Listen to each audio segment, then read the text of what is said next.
शक्ती, 3 वेळा कैलास पर्वत हलवला एवढी शक्ती आहे रावण. भक्तीचा विचार करा. 1 नंबरचा भक्त शंकराचा रावण आहे. 1000 कमळे वाहण्याचा नियम. 999 कमळ वाहली. एक दिवस एक कमळ कमी पडलं, उठला नाही, तलवार घेतली, मुंडकं तोडलं, पिंडीवर वाहलं. एवढी भक्ती आहे. आम्ही तो एका अभंगात 4 प्रश्न विचारतो बंडूदेवा. आंघोळ बाथरूम मध्ये झाली की अभंग म्हणतच येतं देव घराकडे. सुंदर ते ध्यान उभे विटेवरी कर्कटावरी ठेवणिया.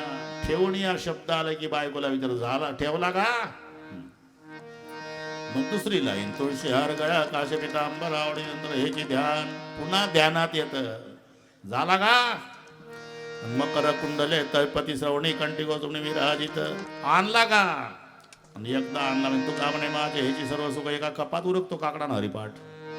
अरे मुंडकं तोडून वाहलं पिंडीवर. एवढी भक्ती आहे, शक्ती आहे. संपत्ती 5 लाख दगडाची घरं, 7 लाख विटाची घरं, 1 कोटी काशाची घरं, 1 कोटी तांब्याची घरं, 7 कोटी सोन्याची घरं. सोन्याची घरं 7 कोटी, 10 ग्रामला भाव 50,000. 7 कोटी सोन्याच्या घराचा गुणाकार करा, परभणी जिल्ह्याचा मेंदू बंद पडेल. एवढी संपत्ती आहे. विद्वत्ता, रावण दशग्रंथी आहे, हे लक्षात घ्या. दशग्रंथी. युक्ती आहे, भक्ती आहे, शक्ती आहे, सत्ता. गाढवो वळी गजानन सटवी करी बाळणपण. रावणाच्या घरी बाळणपणाचं काम करायला सटवी होती. सटवी. बरं बाळणपण काही थोडे होते का बंडूदेवा? बायका 80,000. हे घरी गेल्यावर डोकं चालवा. बाळणपण किती करल सटवी एकटी? बायका. रावणाच्या घरातली एकट्याची लोकसंख्या 3,05,000 होती. 1 लाख मुलं, 1.25 लाख नातू, 80,000 बायका. 3,05,000. आता जर तो असताना तर दर पंचवार्षिकला बिनविरोध बॅनर लावायची गरज नव्हती. घरात होते तेवढे 3,05,000. हिशोब केला ना तुम्ही? 80,000 बायका होत्या, 1 लाख मुलं होती आणि 1.25 लाख नातू होते. झाले 3,05,000. रावणाने सांगितलं सेवकाला, जा रे ते साधू संत ऋषीमुनी गोपीचंदनवाले, भस्मवाले, लंगोट्या लावणारे आहेत ना, त्यांच्याकडून टॅक्स वसूल करा. सगळ्यांनी टॅक्स दिला पण हे साधू संत देत नाही. म्हणून रावणाचे सेवक आले अरण्यामधल्या भगव्या वेशवाल्या ऋषीमुनीकडे, लंगोट्यावाल्याकडे, रुद्राक्षाच्या माळवाल्याकडे. आपण रावणाचे सेवक, आमच्याकडे काय टॅक्स? टॅक्स? लंगोटीवर टॅक्स आहे का रे सरकारचा? रुद्राक्षाच्या माळेवर टॅक्स? आमच्या चंदनवर टॅक्स आहे का? अरे अशा सरकारला मग रक्त दिलेलं बरं, जगण्यात अर्थच काय आम्हाला? आम्ही नुसते भजन करतो त्याला टॅक्स, गोपीचंदन लावतो त्याला टॅक्स, लंगोट्या लावून जंगलात आहे आमचा त्रास नाही तुम्हाला तरी टॅक्स. वैतागले सगळे. आणि सगळे लंगोट्यावाले साधू एकत्रित आले. आपल्या आपल्या अंगाचं थोडं थोडं रक्त काढलं, एका माठात रक्त भरलं. अशा सरकारला रक्त दिलेलं बरं. आणि म्हणून तो बांधला कापडाने व्यवस्थित आणि उचलून दिला. जा घेऊन पाठवला म्हणाव टॅक्स.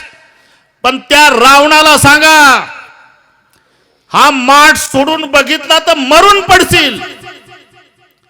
हे महात्म्याचं रक्त आहे म्हणाव.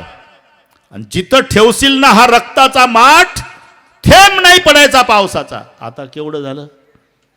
आता ते आले डोक्यावर माठ घेऊन. रावण खुश झाला. आणा टॅक्स. टॅक्स नाही, मरण आणलंय तुमचं. ते वैतागल्या लंगोट्या, त्यांनी रक्त दिलं आणि शापही दिला.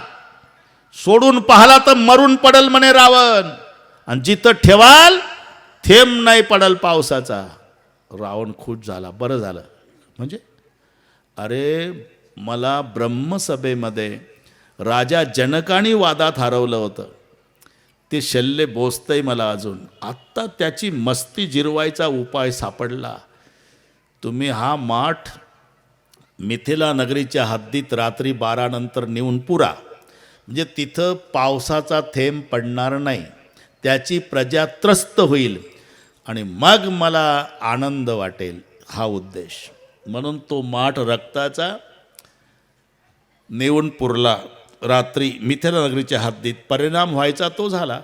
पाऊस पडला नाही. 2 वर्ष चिंतातूर झाले. जनकजींनी शतानंदजीच्या अध्यक्षतेखाली मीटिंग बोलवली आणि निर्णय झाला, बंडूदेवा, यज्ञात भवती पर्जन्यो, यज्ञाशिवाय पाऊस पडत नाही.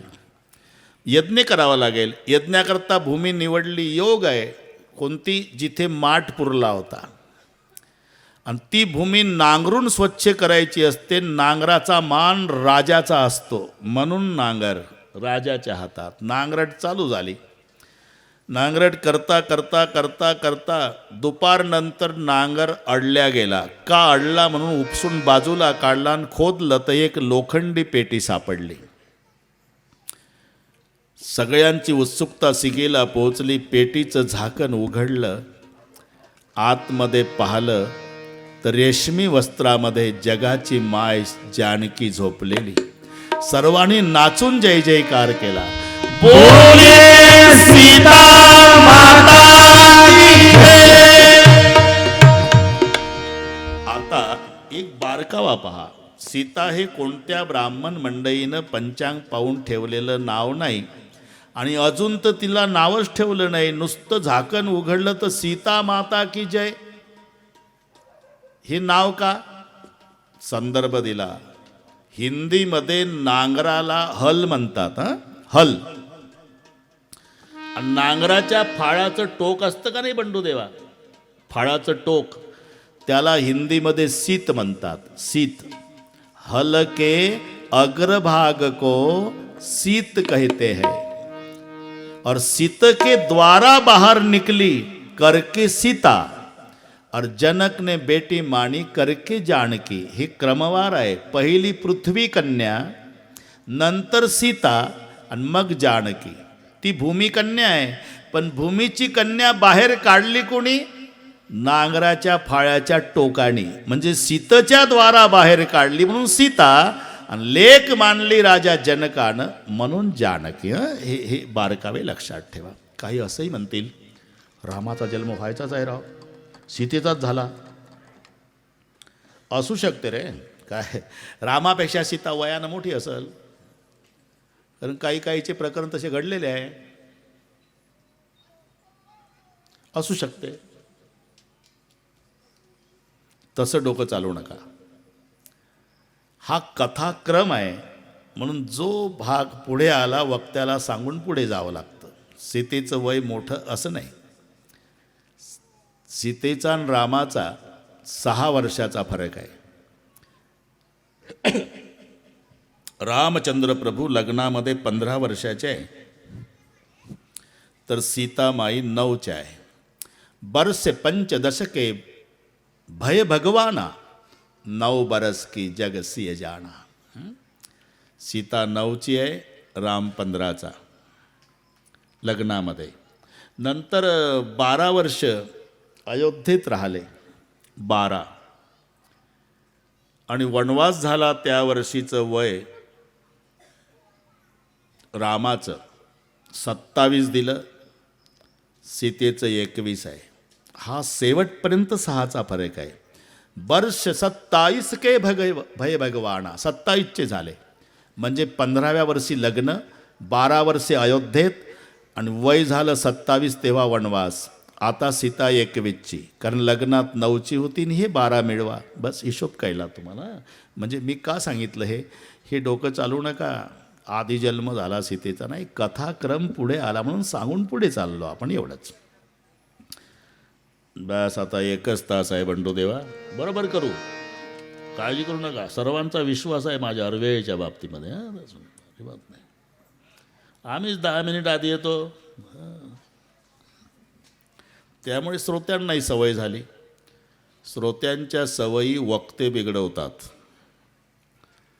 कीर्तनकार जर 1 तास लेट आला तर दुसऱ्या कीर्तनाला श्रोते 1.25 तास उशिरा येतात. फरक पडतो. म्हणून मला असं वाटते, वक्ता आणि वक्तशीरपणा, वक्तशीरपणा शब्द हा वक्त्यासाठीच जन्माला आला असावा. त्यानं काटेकोर सांभाळलं पाहिजे.